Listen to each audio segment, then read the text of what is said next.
La venganza de la mujer invisible. 243 personas, todas mirándome. Sentía cada mirada como una aguja atravesando mi piel.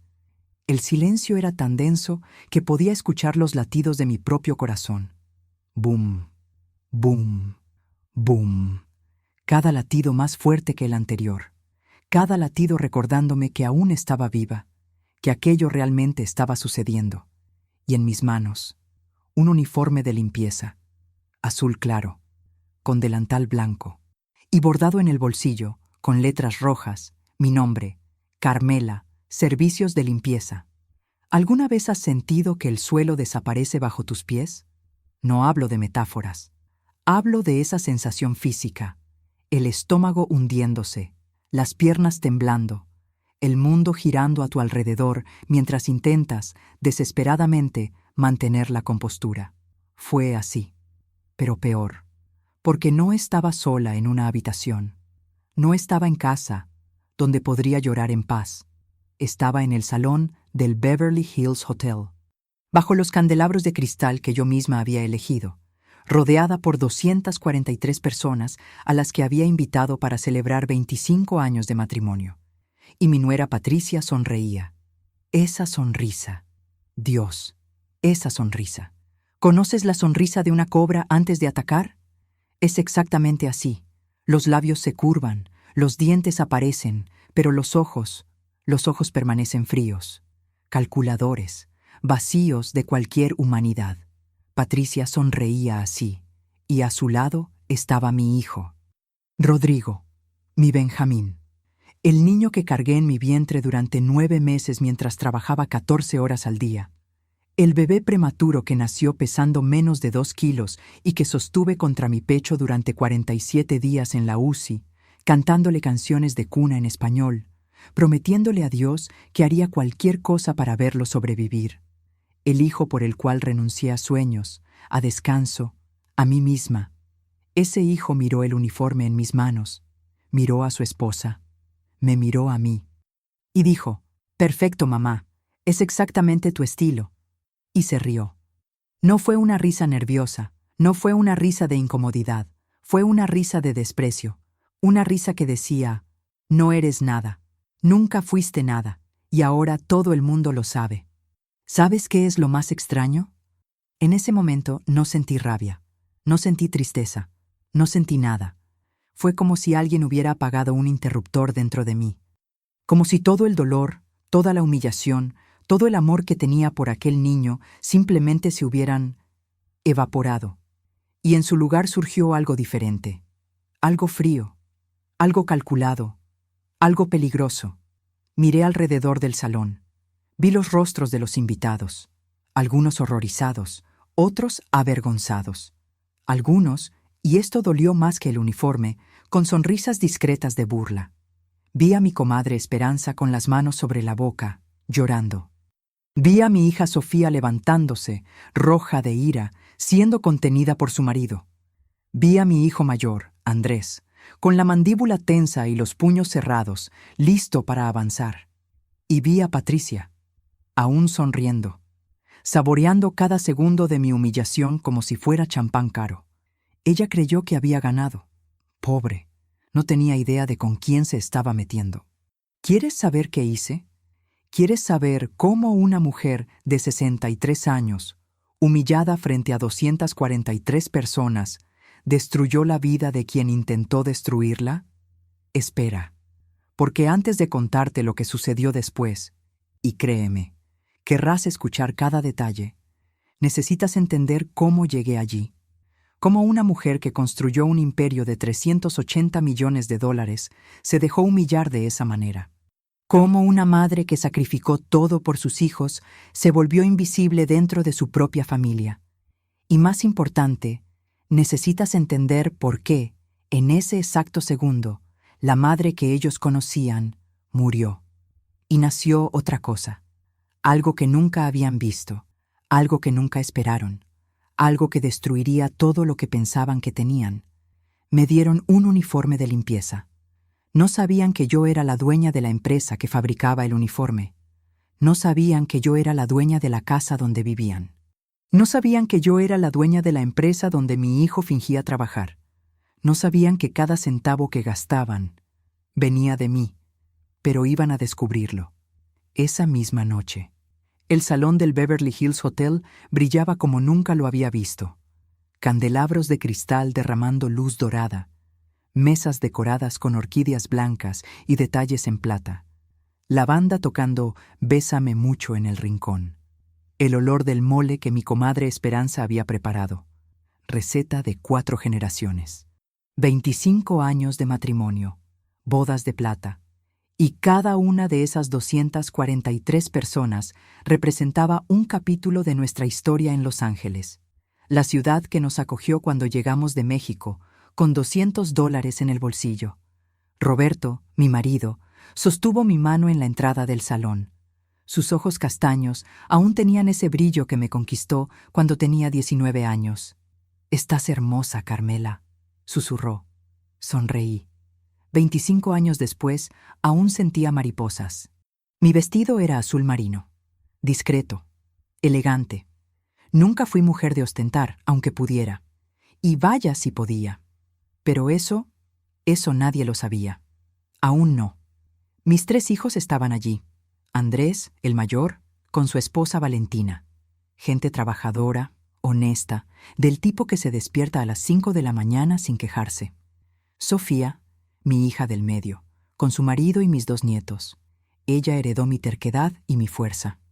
Y Rodrigo, mi Benjamín, mi niño de oro. Rodrigo llegó del brazo de Patricia.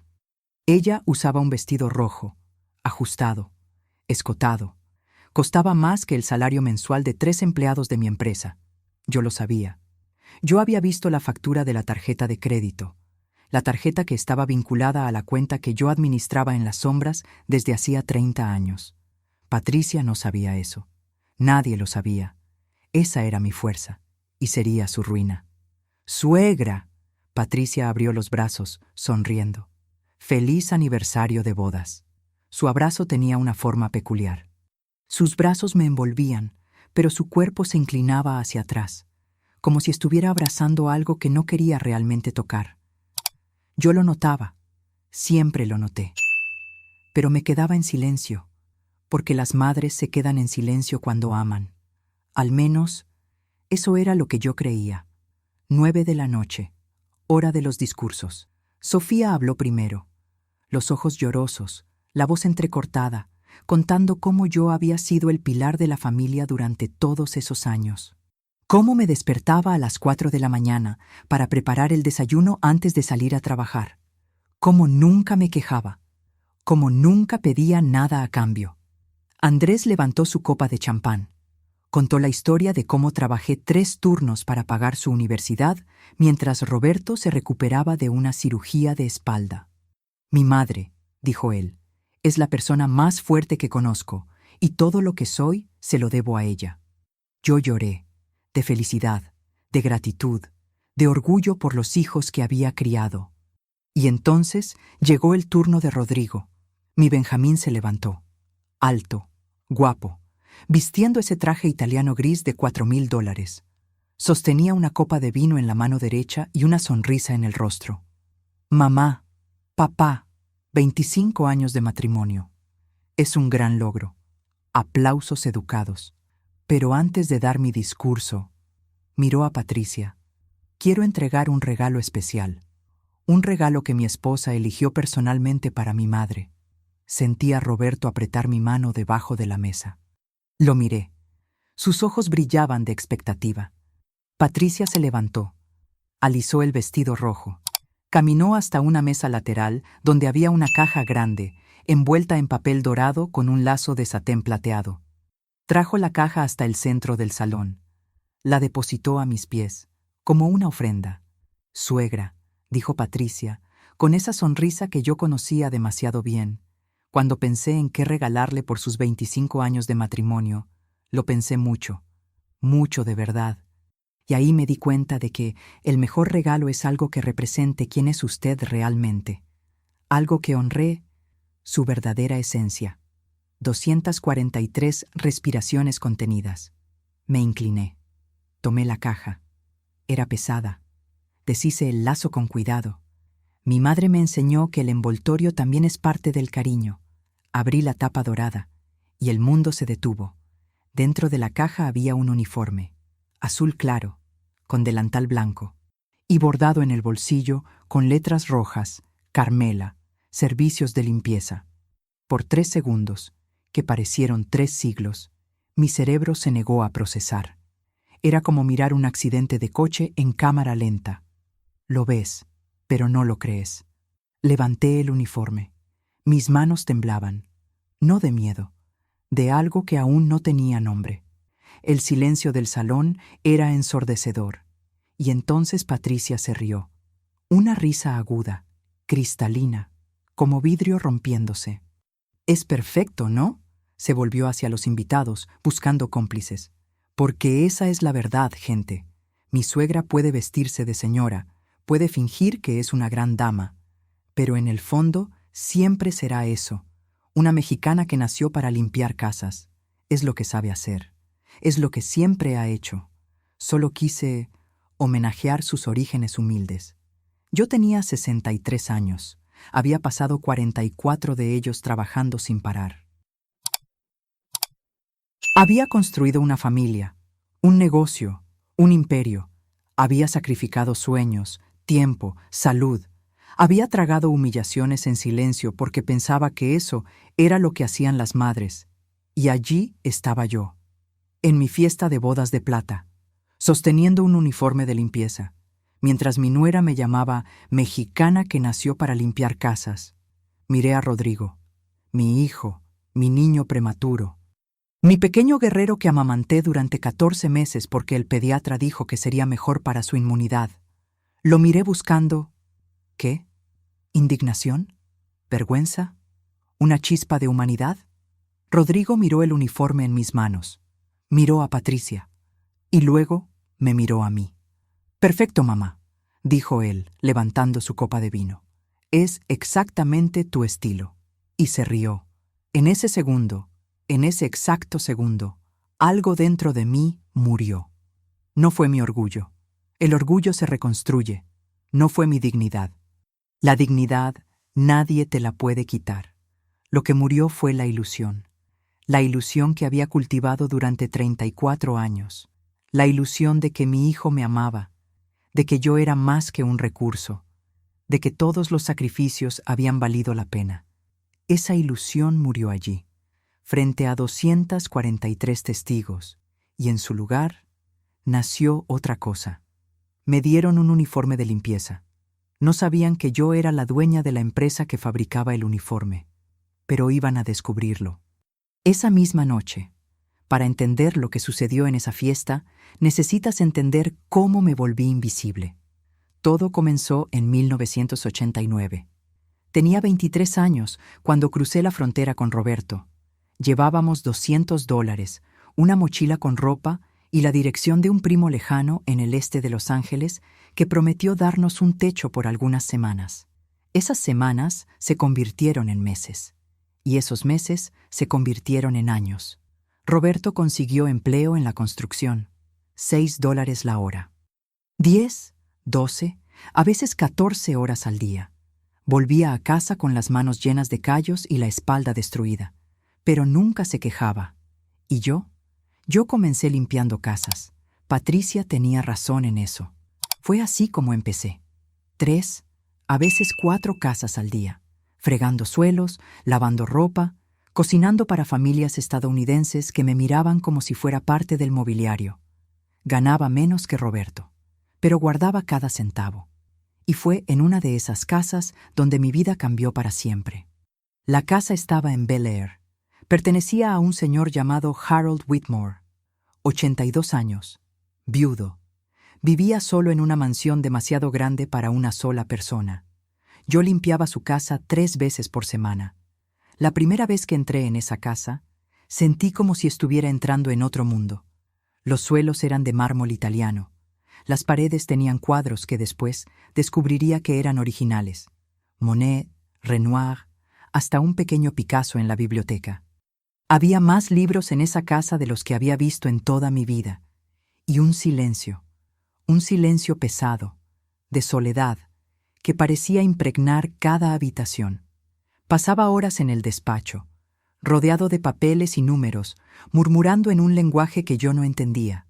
Gráficos, tablas, nombres de empresas que en esa época no significaban nada para mí. Apple, Microsoft, Berkshire Hathaway. En los primeros meses, apenas intercambiábamos palabras más allá de lo necesario. Yo limpiaba, él trabajaba. A veces, cuando pasaba por la puerta del despacho, él levantaba la vista y me observaba por un momento antes de volver a sus papeles. Me parecía extraño, pero no le daba importancia. Un día, algo cambió. Estaba limpiando la biblioteca cuando derribé accidentalmente una pila de documentos. Eran informes financieros, llenos de números y términos que parecían otro idioma.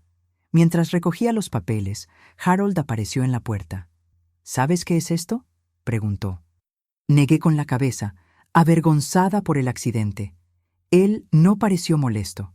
Al contrario, se sentó en el sillón de cuero junto a la chimenea y me hizo señas para que me sentara en la silla de enfrente. Son acciones, explicó, con la paciencia de un profesor. Pedazos de empresas. Cuando compras una acción, te conviertes en dueña de un pedacito de una empresa. Y cuando esa empresa crece, tu pedacito crece con ella. Me quedé en silencio, procesando. Déjame darte un ejemplo, continuó él. ¿Conoces Coca-Cola? Asentí. Claro que la conocía. Si hubieras comprado $100 en acciones de Coca-Cola en 1919, cuando la empresa salió a bolsa, ¿sabes cuánto tendrías hoy? Negué con la cabeza. Más de $10 millones. Mi corazón se aceleró. 10 millones. Por $100. Era casi imposible de creer. Aquello lo cambió todo. La idea de que podía ser dueña de algo sin trabajar físicamente en ello era revolucionaria para mí. Toda mi vida había asociado dinero con trabajo físico. Sudor, dolor, cansancio. Mis manos callosas eran la prueba de mi esfuerzo. Pero Harold me mostró otra posibilidad. Me mostró que el trabajo más duro no siempre es el más visible, que la verdadera riqueza se construye en silencio, con paciencia, con estrategia. En los meses siguientes me enseñó. Me enseñó sobre acciones, sobre inversiones, sobre el mercado financiero. Me enseñó sobre paciencia, cómo a veces necesitas esperar años para ver el retorno de una decisión. Me enseñó sobre coraje, cómo las mayores ganancias vienen de los mayores riesgos calculados. Pero la lección más importante fue sobre la invisibilidad.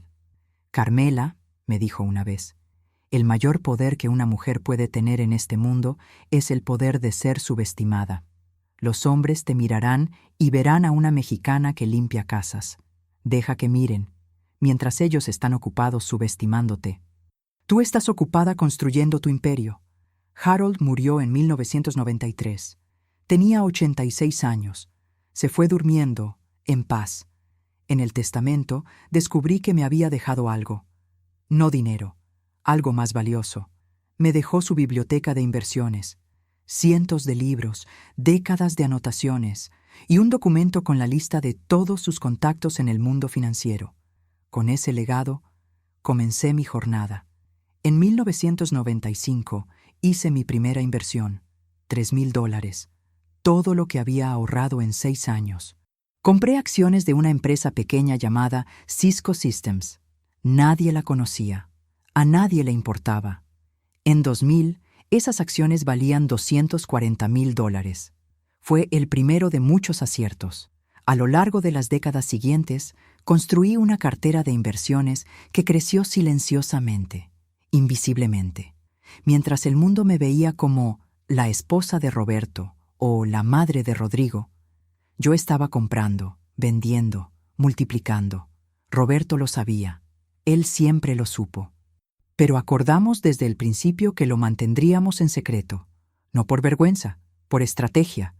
Harold me enseñó. En el mundo de los negocios, cuanto menos sepa la gente sobre ti, más poder tienes. Y así me convertí en un fantasma. Una mujer invisible que controlaba millones.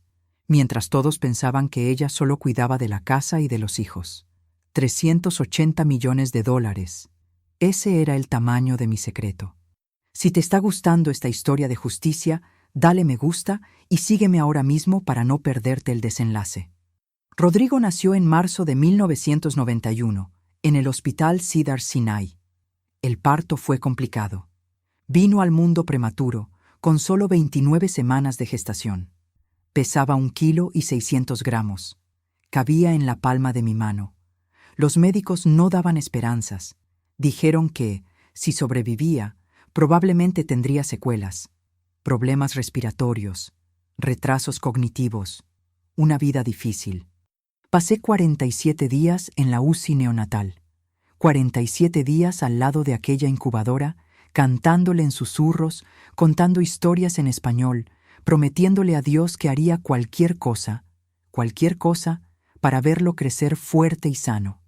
Dios escuchó.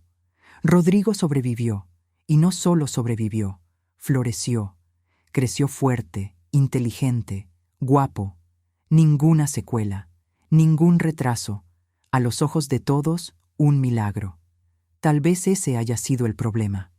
Desde pequeño, Rodrigo fue tratado como especial. No solo por mí. Yo intentaba equilibrar amor con disciplina, sino por todos a su alrededor.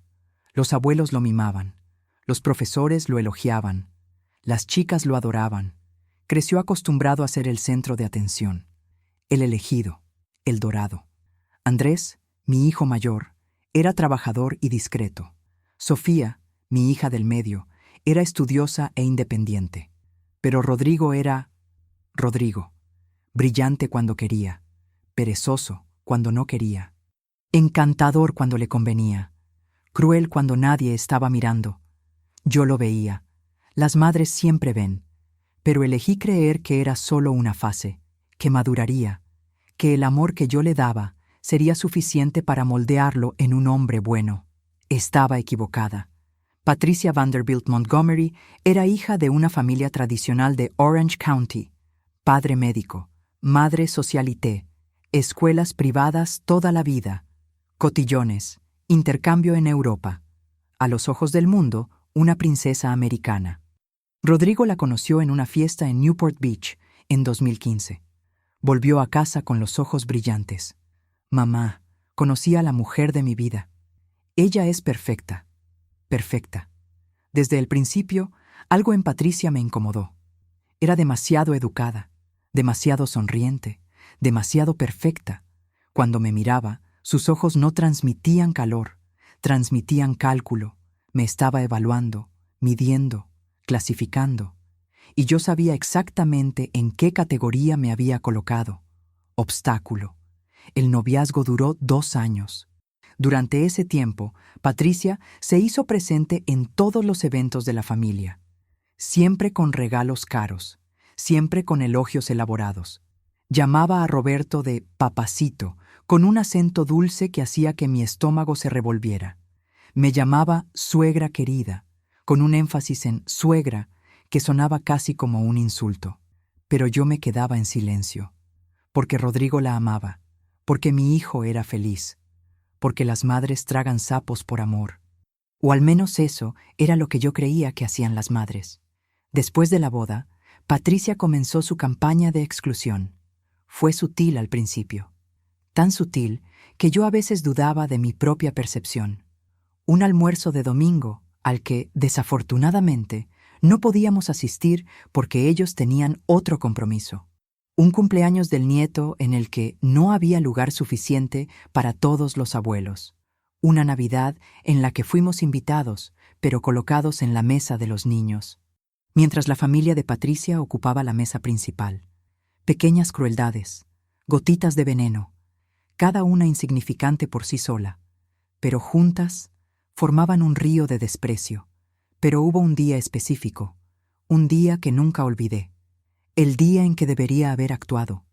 Y no actué. Era el cumpleaños de 70 años de Roberto. Organizamos una cena en casa. Nada extravagante. Solo la familia cercana. Pasé todo el día cocinando. Preparé todos sus platos favoritos. Carne asada, arroz rojo, guacamole fresco y el pastel de 3 leches que él amaba desde niño. Rodrigo y Patricia llegaron tarde, 1 hora y media tarde. Cuando entraron, Patricia ni se molestó en disculparse. Solo miró alrededor de nuestra sala, la sala de la casa que Roberto y yo construimos ladrillo a ladrillo, y torció la nariz.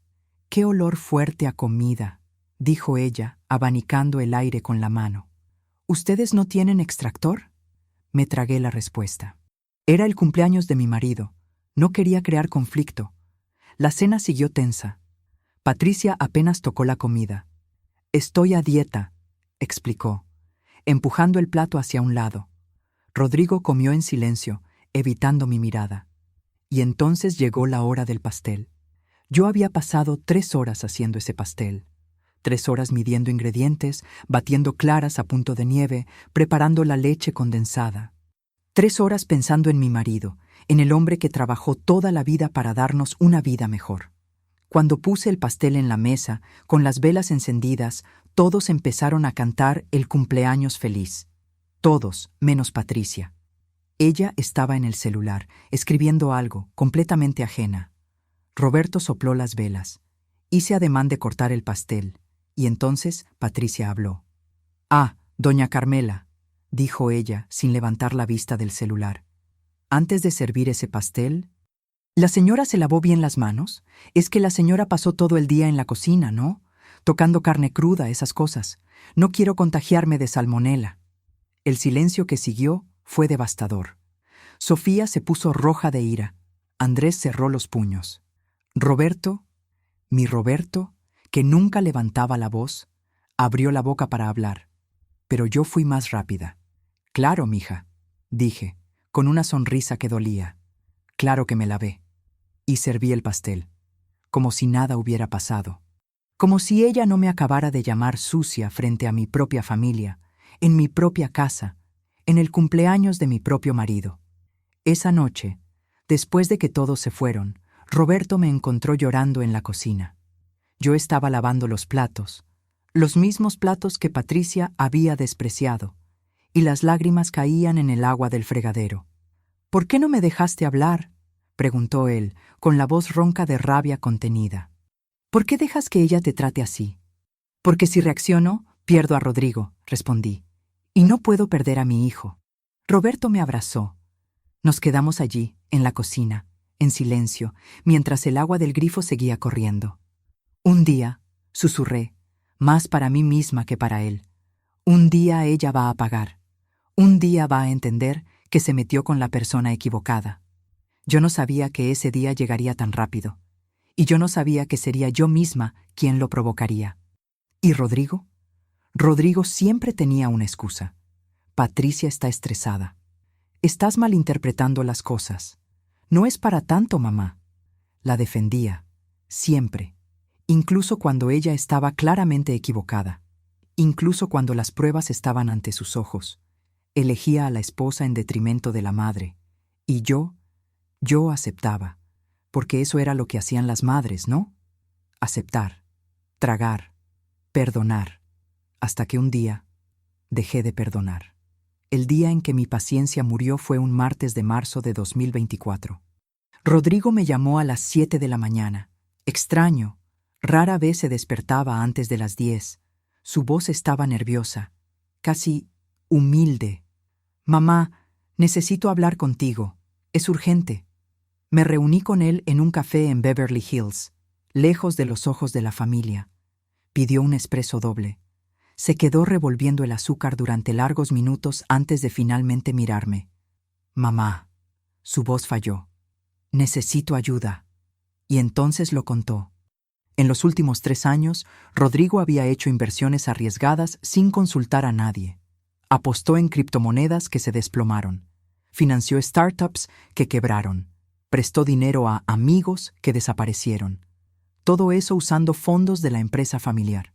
Fondos que él había desviado sin autorización. El agujero era de $8 millones. «Si esto se filtra», dijo él con la voz temblorosa, «voy a la cárcel, mamá. Fraude. Desvío de recursos. Mi vida está acabada». Me quedé en silencio. $8 millones. Una fortuna que muchas personas nunca verían en sus vidas enteras. Tirada a la basura, por imprudencia, por arrogancia, por codicia. ¿Y qué quieres de mí?, pregunté, ya sabiendo la respuesta. Tienes dinero, mamá. Yo sé que tienes.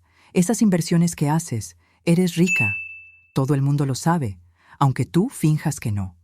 Y quieres que yo pague tus deudas. No era una pregunta, era una constatación. Rodrigo asintió, sin poder mirarme a los ojos. Es un préstamo. Te lo voy a devolver. Te lo juro, mamá. Solo necesito una oportunidad. Miré a mi hijo, mi niño prematuro, mi pequeño milagro, y vi por primera vez con total claridad el hombre en el que se había convertido. Un parásito vestido de príncipe, un ingrato disfrazado de hijo amado. ¿Dónde está Patricia en esta historia?, pregunté. Rodrigo tragó saliva. Ella no sabe todo. Sabe que tenemos problemas, pero no sabe la extensión. ¿Y los regalos caros? ¿Los viajes? ¿El apartamento en Manhattan? Eso fue para mantener las apariencias. Patricia tiene un nivel de vida, mamá. Ella no puede saber que estamos en bancarrota. ¿Entonces quieres que yo pague para mantener las apariencias de la mujer que me trata como basura desde hace 7 años? El silencio de Rodrigo fue más elocuente que cualquier respuesta. Me levanté de la mesa. Dejé el dinero del café. Mi dinero, como siempre. No, dije simplemente. Mamá, por favor. No. Hiciste tus elecciones, Rodrigo. Ahora vive con las consecuencias. Salí del café sin mirar atrás. Pero la historia no terminó allí. Esa misma noche, Patricia me llamó y cometió el error que sellaría su destino. El teléfono sonó a las 11 de la noche. El nombre en la pantalla. Patricia. Contesté. Suegra querida. La voz era dulce como miel envenenada. Rodrigo me contó sobre su conversación. Creo que hubo un malentendido. No hubo ningún malentendido, Patricia. Somos familia, ¿no? La familia se ayuda. Estoy segura de que vas a reconsiderarlo. No lo haré. Silencio. Y entonces, la máscara cayó. Escucha bien, vieja. La voz de Patricia perdió toda la dulzura. Era veneno puro ahora. ¿Crees que no sé quién eres? Una mexicana que limpiaba inodoros y tuvo suerte en la vida. No eres nada, nada. Y si no le das ese dinero a Rodrigo, voy a hacer de tu vida un infierno. Voy a quitarte a tu hijo. Voy a quitarte a tu nieto. Voy a hacer que te arrepientas de haber nacido. Colgué el teléfono sin responder, pero guardé cada palabra. Anoté la fecha, la hora, el contenido de la llamada.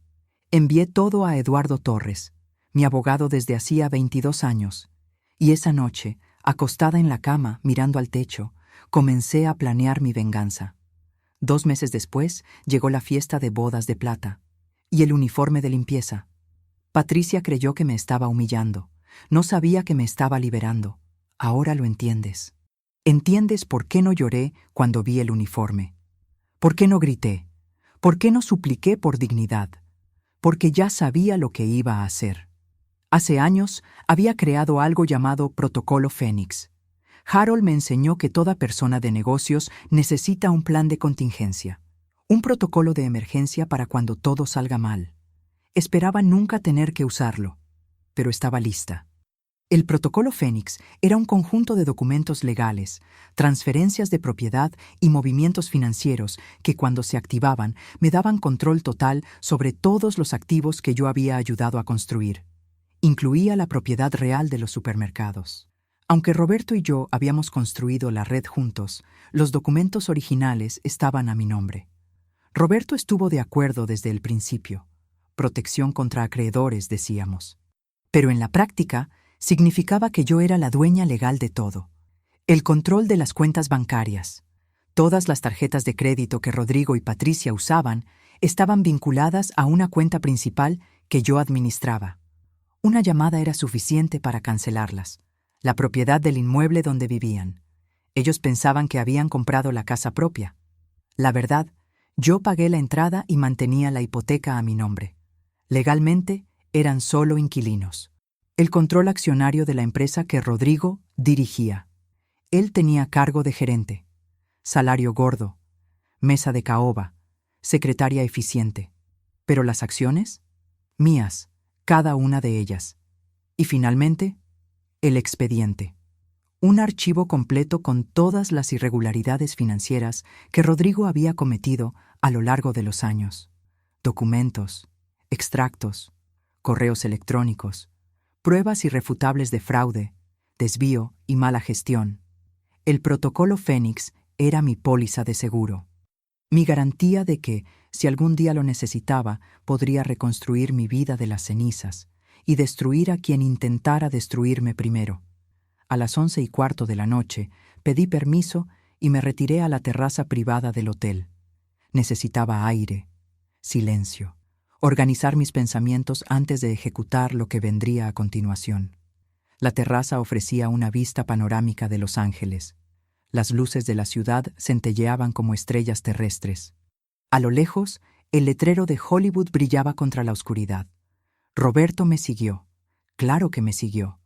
30 años de matrimonio, y él aún sabía exactamente cuándo lo necesitaba, incluso cuando yo no se lo pedía. Nos quedamos en silencio por un largo momento, dos viejos mirando la ciudad que los acogió, que los vio crecer, que fue testigo de cada victoria y cada derrota. «¿Vas a hacerlo, verdad?», preguntó él finalmente. No era una acusación, era una constatación. No respondí. No hacía falta. Roberto se volvió hacia mí. Sus ojos, aquellos ojos castaños que yo amaba desde hacía 3 décadas, estaban llenos de algo que rara vez veía en él. Rabia. Rabia pura, cruda, de un padre que vio a la madre de sus hijos ser humillada. «Carmela», dijo él, con la voz temblando de emoción contenida, «pasé la vida entera respetándote, respetando tus decisiones, respetando tu silencio. Cuando dijiste que era mejor no confrontar a Patricia, me quedé quieto. Cuando dijiste que era mejor darle tiempo a Rodrigo, esperé. Cuando dijiste que las madres tragan sapos, tragué contigo». Hizo una pausa. Respiró hondo.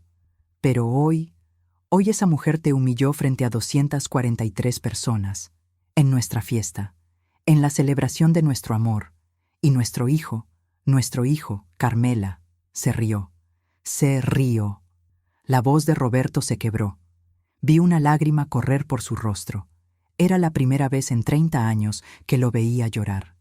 «Quise levantarme de esa mesa y estrangularlos a los dos», continuó él.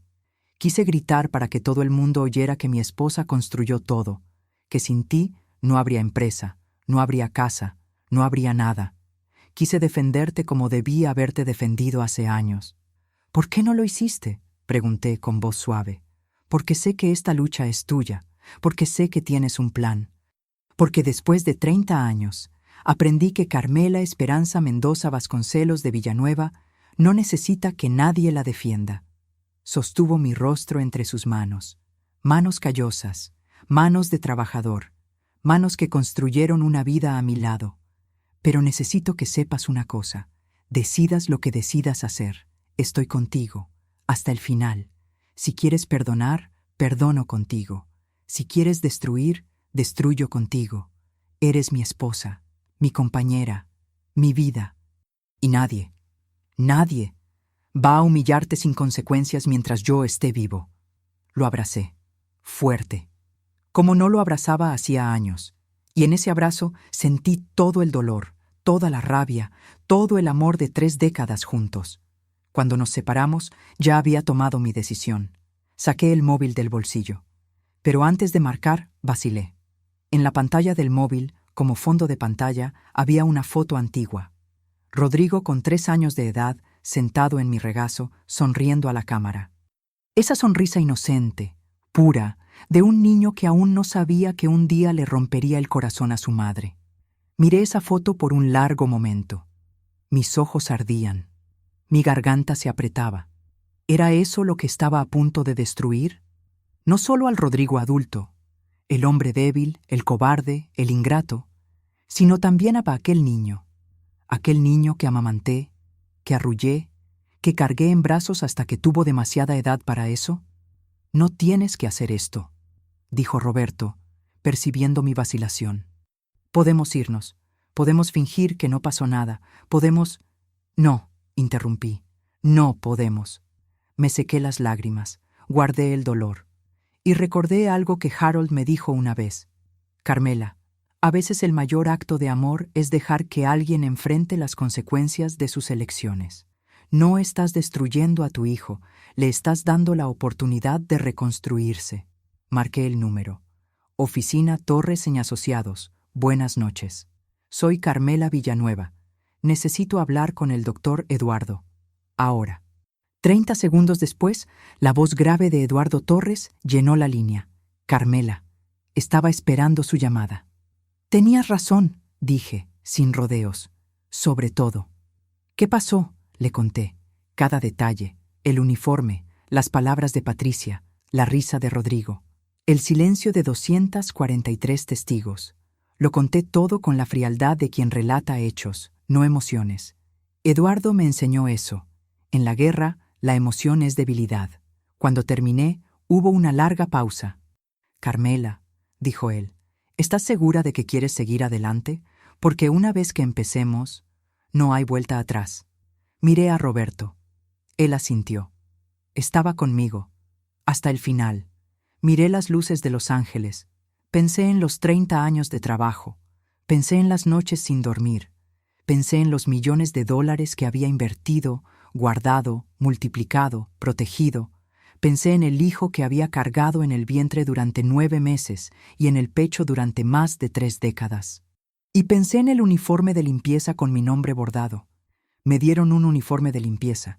No sabían que yo era la dueña de la empresa que fabricaba el uniforme. Eduardo, respondí, activa el protocolo Fénix. La mañana del 26 de mayo nació soleada en Los Ángeles. A las 6:45 ya estaba vestida, maquillada y lista. Usaba un traje sastre negro impecable. No porque estuviera de luto, porque el negro es el color del poder. El negro es el color de quien no necesita aprobación. A las 7 en punto, Eduardo Torres entró en mi apartamento con un maletín de cuero negro. «Está todo listo», dijo. «Podemos empezar». Y empezamos. Primera llamada. El banco. En menos de 10 minutos, todas las tarjetas de crédito vinculadas a la cuenta de Rodrigo y Patricia fueron canceladas. Los fondos remanentes, cerca de $200,000 que ellos pensaban que eran suyos, fueron transferidos a una cuenta a mi nombre. Segunda llamada. La administración del condominio. Informé que yo era la propietaria legal del inmueble y que los ocupantes actuales tendrían 30 días para desalojar la residencia. Tercera llamada. Recursos humanos de la empresa. Como accionista mayoritaria, tenía autoridad para hacer cambios en la directiva. Rodrigo fue oficialmente removido de su cargo. Salario cancelado. Acceso revocado. Cuarta llamada. La prensa. Un contacto en un periódico de negocios recibió, anónimamente, el expediente completo sobre las irregularidades financieras de Rodrigo. Dejé claro que no quería que mi nombre fuera mencionado, solo la verdad. A las 9 de la mañana, el protocolo Fénix estaba completamente activado. A las 9:15, mi teléfono comenzó a sonar. La primera llamada fue de Patricia. «¿Qué has hecho?» La voz era un grito estridente, histérico. «Las tarjetas no funcionan. El banco dijo que la cuenta fue cerrada. ¿Qué has hecho?» La dejé hablar, gritar, insultar, amenazar. Durante 4 minutos y 32 segundos, lo cronometré, Patricia vertió sobre mí todo el veneno que había guardado durante 7 años. Me llamó bruja, vieja maldita, mexicana asquerosa, monstruo. Cuando finalmente paró para respirar, dije solo una frase. «El uniforme de limpieza quedó muy bonito en la caja, ¿verdad?» Y colgué. La segunda llamada fue de Rodrigo. «Mamá, por favor». Su voz temblaba. Estaba llorando. «No entiendo qué está pasando. La empresa me despidió. El banco canceló todo. La administración dijo que tenemos que salir en 30 días. Mamá, por favor, explícame». «¿Quieres una explicación, mijo?» «Sí, por favor». La explicación es simple. Me diste un uniforme de limpieza en mi fiesta de bodas de plata. Te reíste cuando tu esposa me humilló frente a 200 personas. Me trataste como a un cajero automático toda la vida. Y ahora estás descubriendo que el cajero automático tiene una dueña. Esa soy yo. Mamá, yo no quise... No me interesa lo que quisiste o no quisiste. Lo que me interesa es lo que hiciste, y lo que hiciste fue destruirme. Así que ahora te estoy mostrando cómo es ser destruido. Pero eres mi madre, no puedes hacerme esto. Soy tu madre, por eso estoy haciendo esto, porque si te salvara de nuevo, nunca aprenderías. Seguirías siendo el mismo hombre débil, cobarde e ingrato en el que te has convertido. Y te amo demasiado para dejar que eso suceda. ¿Esto es amor? ¿Esto? Sí, Rodrigo. Esto es amor. No el amor que quieres, el amor que te da todo lo que pides, sino el amor que necesitas, el amor que te obliga a crecer. Él lloró, suplicó, prometió cambiar. Yo escuché todo, cada palabra, cada sollozo, y cuando terminó, dije, cuando estés listo para ser un hombre de verdad, búscame. Pero mientras estés casado con esa mujer y mientras sigas actuando como un niño mimado, yo no existo para ti. Y tú no existes para mí. Colgué y lloré. Por primera vez desde la fiesta, me permití llorar. No lágrimas de debilidad, lágrimas de liberación. Lágrimas de una madre que finalmente entendió que a veces el mayor acto de amor es soltar. Pero la verdadera caída de Patricia, esa ocurrió en un lugar que ella no esperaba. El restaurante Spago, en Beverly Hills, era su lugar favorito. El lugar donde almorzaba con sus amigas ricas. El lugar donde se sentía una reina. 3 semanas después de la fiesta de bodas de plata, Patricia fue a Spago como siempre hacía. Mesa reservada, champán helado, amigas esperando. Solo que esa vez sucedió algo diferente. Cuando Patricia se sentó, notó que las amigas estaban extrañas. Miradas desviadas, sonrisas forzadas, conversaciones interrumpidas cuando ella se acercaba. En medio del almuerzo, una de las mujeres, Victoria, la líder del grupo, finalmente habló. Patricia, querida, tenemos que hablar. ¿Sobre qué? Sobre que sigas viniendo a nuestros almuerzos. ¿Cómo así? Victoria respiró hondo. Ese tipo de respiración que antecede a las malas noticias. Mira, todas leímos las noticias. Sabemos del escándalo de Rodrigo. Y, bueno, nuestros maridos creen que no es apropiado que sigamos asociadas contigo. No es personal, querida. Es reputación. Patricia se puso blanca, las manos temblando, los ojos llenándose de lágrimas. ¿Me están expulsando? No es expulsión, dijo Victoria, con una sonrisa falsa. Es una pausa, hasta que las cosas se calmen. Patricia miró alrededor, a las mujeres que llamaba amigas desde hacía años, a las mujeres con quienes había compartido secretos, chismes, champán. Ninguna de ellas la miraba a los ojos. Se levantó, tomó el bolso y salió de Spago con la máxima dignidad que logró reunir. Pero en la puerta, el maitre la interceptó. ¿Señora Montgomery? ¿Sí? Tiene una cuenta pendiente con nosotros, de $14,320. Nos gustaría resolver esto antes de su próxima visita. Patricia tragó saliva. Póngalo en mi tarjeta. Lo intentamos, señora. La tarjeta fue rechazada. ¿Recuerdas las tarjetas que cancelé? Patricia se quedó parada en la puerta de Spago. El maitre esperando, los camareros mirando, sus amigas fingiendo no ver. Tuvo que llamar a su madre, y pedir dinero prestado, delante de todos.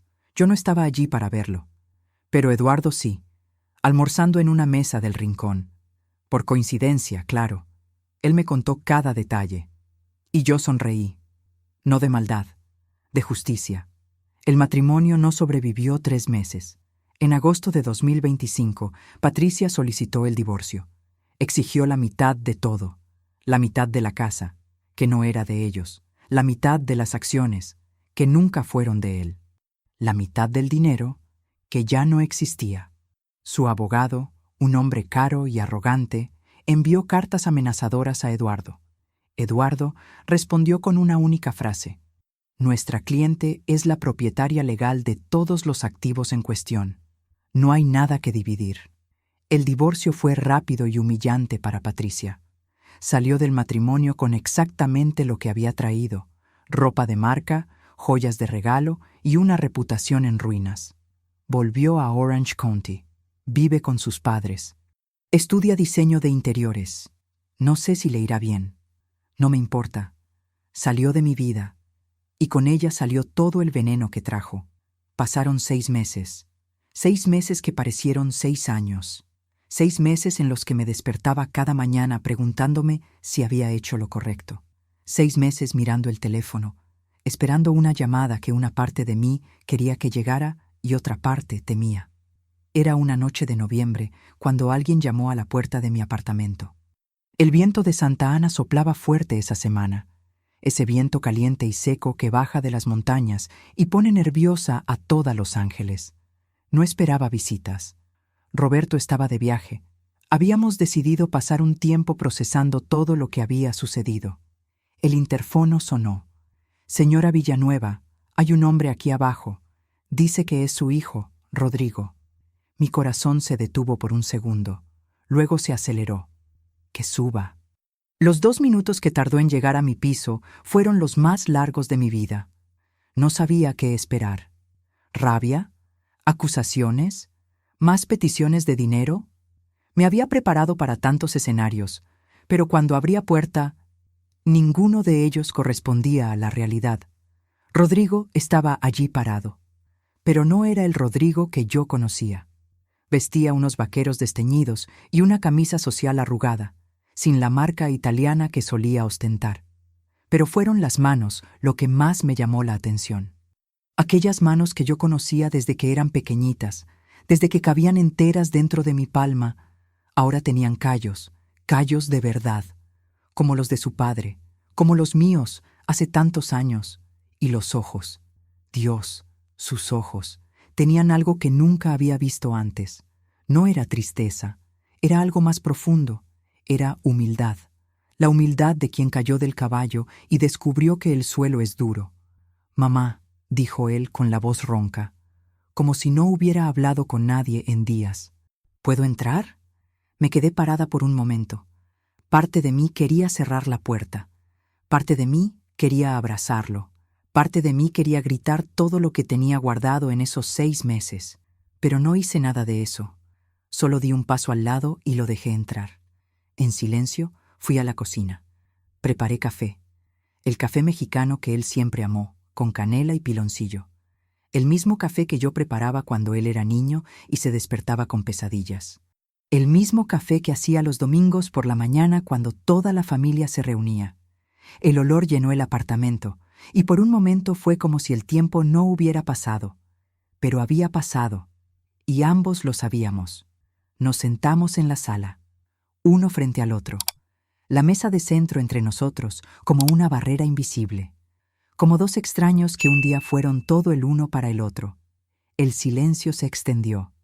Rodrigo miraba sus propias manos, esas manos callosas que ahora contaban una historia diferente. Yo lo miraba a él, intentando encontrar en el hombre frente a mí al niño que había criado. «Vine a pedir perdón», comenzó él finalmente, sin levantar la vista. «No espero que lo aceptes, no merezco que lo aceptes, pero necesitaba decirlo. Necesitaba que supieras que lo sé. Sé lo que hice, sé cuánto te lastimé, y sé que ninguna palabra va a borrar eso». «¿Decir qué, Rodrigo?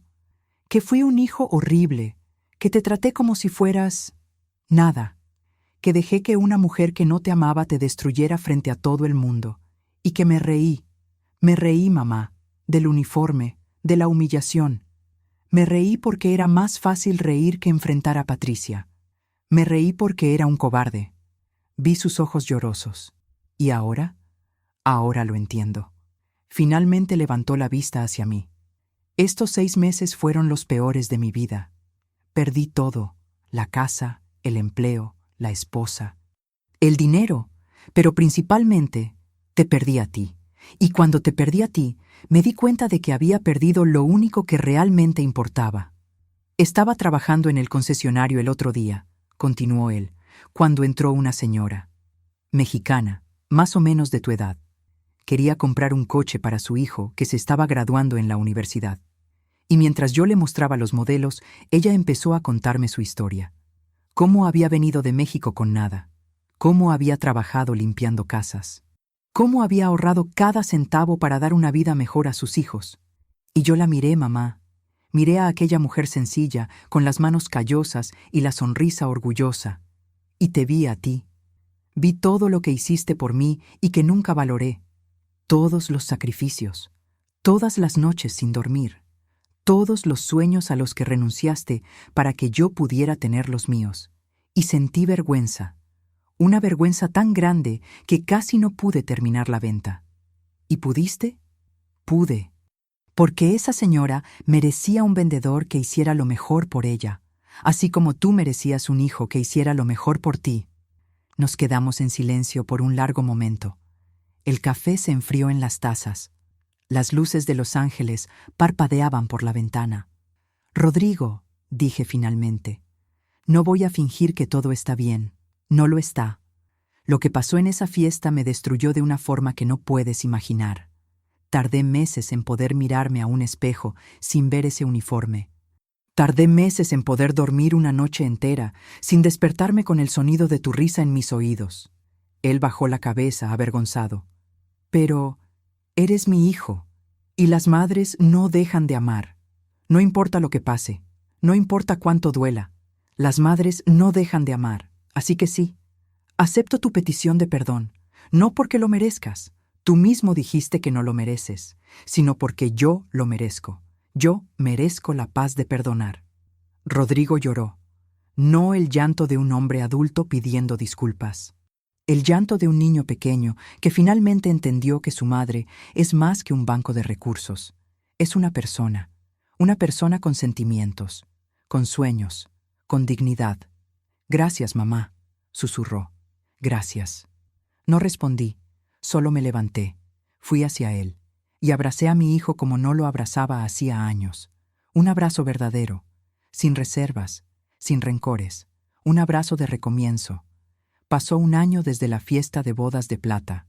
Roberto y yo nos reconciliamos. No volvimos a ser la pareja que éramos antes. Éramos una pareja nueva, reconstruida sobre bases más honestas. Él finalmente entendió que yo era más que su esposa. Era su compañera, su igual, y yo finalmente dejé de esconderme en las sombras. Compramos una casa en Malibú. No una mansión ostentosa. Una casa de playa sencilla, con balcones anchos y vista al océano. Un lugar de paz, no de exhibición. Mi relación con Rodrigo se reconstruyó despacio, paso a paso. Él continuó trabajando en el concesionario por 6 meses más, hasta que lo invité a volver a la empresa familiar. No como gerente, sino como aprendiz. Aceptó sin protestar. Trabajó duro, escuchó, aprendió. Poco a poco, fue reconquistando mi confianza. Hoy, 2 años después de todo, Rodrigo está saliendo con una mujer llamada Ana, profesora de escuela pública, hija de inmigrantes salvadoreños, sencilla y auténtica. Cuando Ana vino a cenar a nuestra casa por primera vez, me miró con respeto genuino. No por mi dinero, por mi historia. Rodrigo me contó todo, dijo ella. Usted es una inspiración. Sonreí. Era bueno ser vista, era bueno ser reconocida, era bueno finalmente no ser invisible. Hay una última cosa que necesito contarte. El uniforme. Aquel uniforme azul claro con delantal blanco y mi nombre bordado. Debes estar preguntándote qué pasó con él.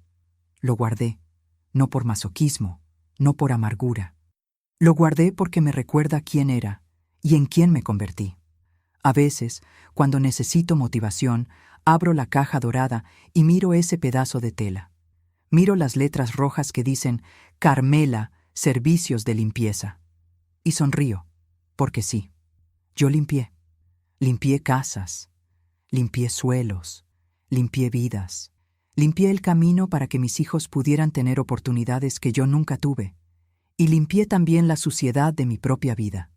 Limpié los parásitos, las falsas amistades, las relaciones tóxicas. Limpié todo lo que me impedía ser quien realmente soy. Entonces, de cierta forma, Patricia tenía razón. El uniforme era perfecto para mí. pero no por el motivo que ella imaginaba.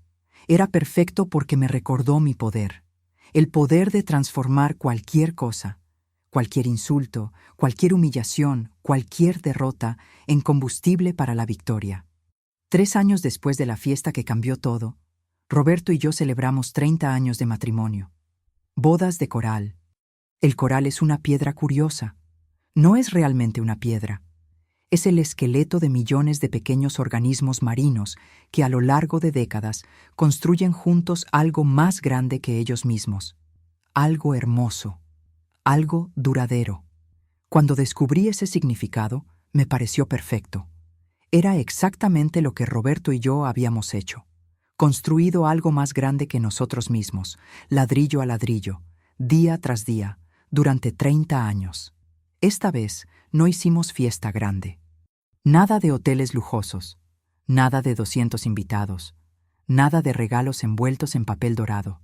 Solo una cena íntima en nuestra casa de Malibú.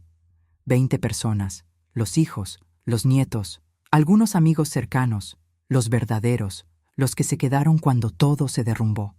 Sin orquídeas importadas, sin candelabros de cristal, sin uniformes de limpieza en cajas doradas. Yo misma cociné la mayor parte de la cena. Mole, arroz, frijoles. Tortillas hechas a mano, como mi madre me enseñó cuando era niña en Guadalajara. Comida sencilla, comida de verdad, comida que cuenta historias. Rodrigo vino con Ana, ahora su prometida. Ella usaba un vestido amarillo sencillo. Nada de marca, nada de ostentación. Cuando llegó, fue directo a la cocina a ayudarme. ¿Puedo hacer algo, suegra?, preguntó, con esa sonrisa genuina que yo había aprendido a amar. Sofía vino con el marido y los hijos. Mis nietos corrían por el jardín, persiguiendo a las gaviotas que volaban sobre la playa. Sus risas llenaban el aire, el sonido más bonito que existe. Andrés vino con Valentina, cargando una caja de vino que él mismo había elegido en una bodega de Napa Valley. «Para los próximos 30 años», dijo, entregándome la caja con un beso en la frente. Mi comadre Esperanza vino con su famoso mole, el mismo mole que había hecho para la fiesta de bodas de plata. Pero esta vez el sabor era diferente. Esta vez tenía sabor a paz. Cenamos en la terraza, con el sonido de las olas como música de fondo. La conversación fluía fácil. Bromas, recuerdos, planes para el futuro. Nadie mencionó lo que había sucedido 3 años antes. No era necesario. Todos lo sabíamos, y todos habíamos sido, de alguna forma, transformados por aquello. Cuando llegó la hora de los discursos, Rodrigo se levantó. Mi corazón se apretó. El recuerdo de aquella otra fiesta, de aquel otro discurso, aún estaba vivo. Aún dolía si lo dejaba. Pero esta vez las palabras fueron diferentes. «Hace 3 años», comenzó él, mirándome con ojos que no eran más de un niño mimado, sino de un hombre que había aprendido. «Cometí el mayor error de mi vida. Dejé que alguien humillara a la mujer más importante que conozco. Y peor, yo participé. Me reí cuando debería haber protegido. Me quedé en silencio cuando debería haber gritado». Ana sostuvo su mano. Sofía se secó una lágrima. Roberto apretó mi mano por debajo de la mesa. «Pero mi madre me enseñó algo ese día», continuó Rodrigo con la voz firme. «Me enseñó que el amor verdadero no es dar a las personas lo que quieren, es dar lo que necesitan. Y lo que yo necesitaba era caer. Necesitaba perder todo para entender lo que realmente importa». Vi sus ojos llorosos. Los míos también. Perdí la casa. Perdí el empleo, perdí el matrimonio, perdí el dinero, pero gané algo que no tenía precio. Gané una segunda oportunidad. Una oportunidad de ser el hijo que mi madre merecía. Una oportunidad de honrar todos los sacrificios que ella hizo por mí. Rodrigo levantó su copa. «Entonces, mamá, papá, gracias. No solo por los 30 años de matrimonio que celebran hoy, sino por los 30 años de ejemplo, de sacrificio, de amor incondicional. Ustedes son la prueba de que los inmigrantes no solo sobreviven, ellos conquistan. Y tengo orgullo todos los días de ser hijo de ustedes». Los aplausos fueron sinceros. Las lágrimas, inevitables. Hasta Esperanza, que era fuerte como una piedra, estaba llorando. Esa noche, después de que todos se fueron, Roberto y yo nos quedamos en la terraza, mirando el océano. La luna llena derramaba una luz plateada sobre las olas. El aire estaba salado, fresco, oliendo a nuevos comienzos. ¿Eres feliz, Carmela?, preguntó él, después de un largo silencio. Pensé en la pregunta. La felicidad era algo que rara vez me permitía considerar. Estaba siempre demasiado ocupada. Trabajando, construyendo, protegiendo, luchando, siempre luchando. Pero esa noche, con el sonido de las olas y el olor del mar, con los recuerdos de una vida entera bailando en mi mente, con los ecos de las risas de los nietos aún en el aire, finalmente, supe la respuesta. Sí, dije, soy feliz, no porque todo sea perfecto, no porque no tenga cicatrices, sino porque finalmente soy libre, libre de ser invisible, libre de pedir permiso para existir, libre de ser menos de lo que soy. Roberto sonrió. Esa sonrisa que yo conocía hacía más de 30 años. Esa sonrisa que me hizo cruzar una frontera, construir un imperio, sobrevivir a una traición. ¿Puedo contarte un secreto?, pregunté, después de un largo silencio. Él arqueó una ceja. ¿Después de 30 años aún tienes secretos? Uno, el último. Roberto esperó. Yo sabía lo del uniforme. Su rostro se transformó. Confusión, sorpresa. Y entonces, comprensión. ¿Cómo? Rosalinda, la empleada de la tienda donde Patricia compró. Ella trabajaba para mí antes. Limpiaba una de mis propiedades hace años. Cuando Patricia entró en la tienda y encargó un uniforme de limpieza con mi nombre bordado, Rosalinda me llamó de inmediato. Roberto se quedó en silencio, procesando. ¿Lo sabías desde hace semanas? 3 semanas. 3 semanas para prepararme. 3 semanas para activar cada pieza del protocolo Fénix. 3 semanas para asegurarme de que, cuando esa caja dorada fuera abierta, yo estuviera lista para destruir a quien intentara destruirme. Pero entonces, ¿por qué dejaste que sucediera? ¿Por qué no lo impediste? Miré el océano. Las olas rompían suavemente en la playa, eternas, indiferentes a los dramas humanos. Porque necesitaba que sucediera en público, respondí. Necesitaba 243 testigos. Necesitaba que todo el mundo viera quién era Patricia realmente. Necesitaba que el propio Rodrigo se condenara con esa risa. Hice una pausa. Si simplemente cortara los fondos, si simplemente los expulsara de la empresa, sería la villana, la suegra cruel, la madre controladora. Pero después de esa noche, después de que 243 personas vieron a una nuera humillar a su suegra con un uniforme de limpieza, después de que vieron a un hijo reírse de su propia madre, me volví hacia Roberto.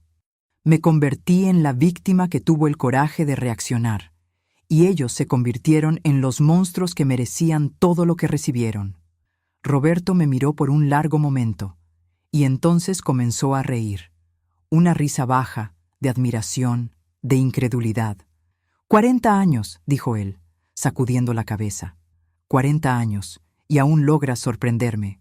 Harold me enseñó bien, respondí. El mayor poder de una mujer es ser subestimada. Patricia me subestimó toda la vida. Creyó que estaba dando un golpe maestro cuando compró ese uniforme. No sabía que estaba cayendo en mi trampa. Me dieron un uniforme de limpieza. No sabían que yo era la dueña de la empresa que fabricaba el uniforme. Y no sabían que yo ya lo estaba esperando desde hacía 3 semanas. Roberto besó mi mano. La misma mano que un día limpió casas. La misma mano que firmó contratos de millones. La misma mano que sostuvo un uniforme de limpieza ante 243 personas, sabiendo exactamente lo que vendría después. Y nos quedamos allí, en silencio, hasta que el sol nació sobre el Pacífico. Un nuevo día, un nuevo comienzo, una nueva oportunidad de ser exactamente quien siempre fui. Si llegaste hasta aquí, gracias por escuchar mi historia. No la conté para vanagloriarme, no la conté para exponer a mi familia. La conté porque las historias tienen poder. Y tal vez mi historia pueda dar poder a alguien que está pasando por lo que yo pasé. Tal vez seas una madre que se siente invisible, una esposa que se anuló por el matrimonio, una mujer que permitió que otros definieran su valor. Si eres esa persona, quiero que sepas, eres más de lo que piensan, eres más de lo que permiten que seas. Tienes dentro de ti una fuerza que ni tú conoces todavía.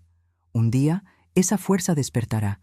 Puede ser con un uniforme de limpieza, puede ser con una palabra cruel, puede ser con una risa que corta como navaja. Cuando ese día llegue, tendrás una elección. Puedes tragar una vez más, puedes fingir que no dolió, puedes seguir siendo invisible, o puedes hacer lo que yo hice, puedes levantarte, puedes mirar a los ojos de quien te humilló, y puedes mostrar al mundo quién eres realmente. Me dieron un uniforme de limpieza. No sabían que yo era la dueña de la empresa que fabricaba el uniforme. La dignidad no se negocia. La dignidad no se mendiga. La dignidad se conquista. Y a veces, para conquistarla, necesitas perder todo lo que pensabas que importaba. Yo perdí un hijo, por un tiempo. Perdí una nuera, para siempre. Perdí la ilusión de una familia perfecta, pero gané algo mucho mayor. Me gané a mí misma, y eso, querida, vale más que cualquier imperio. La verdadera fuerza de una mujer no está en nunca caer, sino en levantarse cada vez más alto. Carmela Esperanza Mendoza, Vasconcelos de Villanueva. Si esta historia te tocó, compártela con alguien que necesite escucharla, porque toda mujer merece saber. La invisibilidad puede ser un arma, y el uniforme de limpieza puede ser el comienzo de un imperio.